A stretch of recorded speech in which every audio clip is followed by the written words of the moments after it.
And a good midday Friday to you. Roger Hill of Wuthering Heights, VELCO Weather Hazards forecaster. This VELCO Weather Outlook is weather video is driven by 802cars.com, representing 802 Toyota Twin Cities Subaru and 802 Honda, all located off of exit 7 on Interstate 89. 500 millibar pattern we're looking at here, and you can see that a trough of lower pressure is lifting on out. It's producing snow up to the north of us in the Laurentian Shield up in Quebec. We have one weather system that's going to be streaking through. This is going to be cutting through the southern one half of Vermont on Saturday, but good project weather today, the rest of today, and in the second disturbance we'll be cutting across a little bit southern New England and the middle Atlantic states, parts of the Northeast to be affected, unfortunately for them, on Mother's Day. For us, we're looking at dry weather on that particular day there. Extended area of clearing skies where areas of higher pressure are currently taking place, and you can see temperature is very warm and toasty in the southern parts of the U.S., as well as high dew point temperatures. You can even see where the Cape values are relatively high and these higher dew point temperatures here. So I'm going to get rid of that for a second. And what we're looking at is a relatively quiet period for this particular hazard outlook. Little to no impacts for utilities are indicated. We'll be seeing good project weather the rest of today, Friday. This will give way to quick moving disturbance over the southern one half of the state where rain or rain showers works on through. This will take place on Saturday. Good project weather will follow on Mother's Day Sunday. This will last into Monday. Increasing moisture with a thunderstorm threat arrives not until late in the day on Tuesday and more likely into Wednesday, but this appears to be relatively benign at this point. And probably the best chances for that will be across southern Vermont. That's a long ways out. Let's take a look at some of the weather models using the European 6-hourly panels. Okay, we're seeing that precipitation. It's in the parts of around Iowa and Nebraska, and it slides through the lower Great Lakes.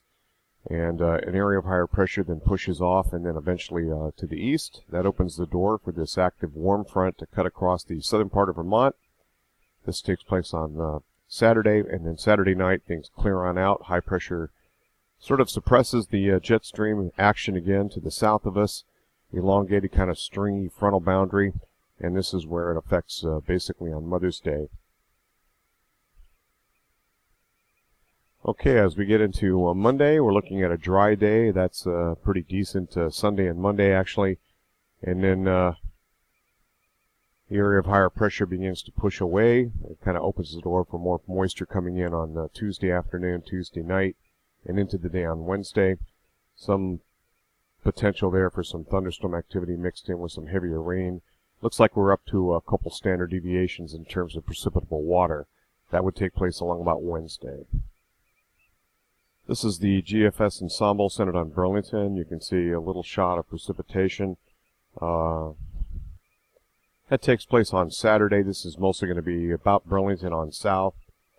And it looks like then dry weather to carry over until we get into some moisture and then potentially some convection here as we get into Tuesday night and Wednesday and beyond. And much like the European model, the Weather Prediction Center 7-day total QPF is kind of showing a storm track here coming out of the north central Rockies and then into the plains, tapping in the Gulf of Mexico infeed, also some subtropical moisture around Florida. But northern areas, far less precipitation than southern areas. This is going to be where the beef's going to be in terms of moisture. And then up to the north of us, we're looking at lighter amounts, but another storm track separately from that. In terms of temperature, you can see a nice rise in temperature here. Things kind of fall apart around the 16th or so, and that's where things get a little more convective. But we're looking at temperatures aloft right now. Even though it's no precipitation, it is cold enough to snow. Wow. But temperatures make a nice rise at 850 hectopascals and do rise above 10 degrees Celsius. So this is going to be a little warmer period just around the corner. And the model output statistics for the GFS maximum temperature anomalies shown. You can see the warm spots here.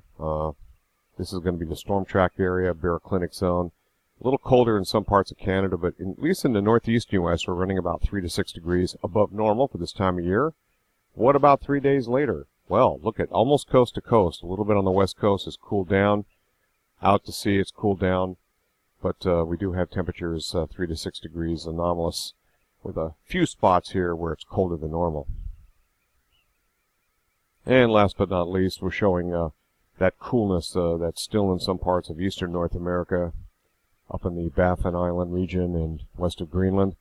And the Arctic is not as warm as it once was. The interesting thing is the world's running about half degree centigrade above the baseline. Northern hemisphere and the southern hemisphere are now equal.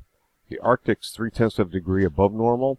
The Antarctic has really switched places with the Arctic. 3.9 degrees Celsius above normal. The tropics running about 3 degrees or 0.3 degrees Celsius above normal. That's it from here, Roger Hill, Wuthering Heights. Thanks for watching.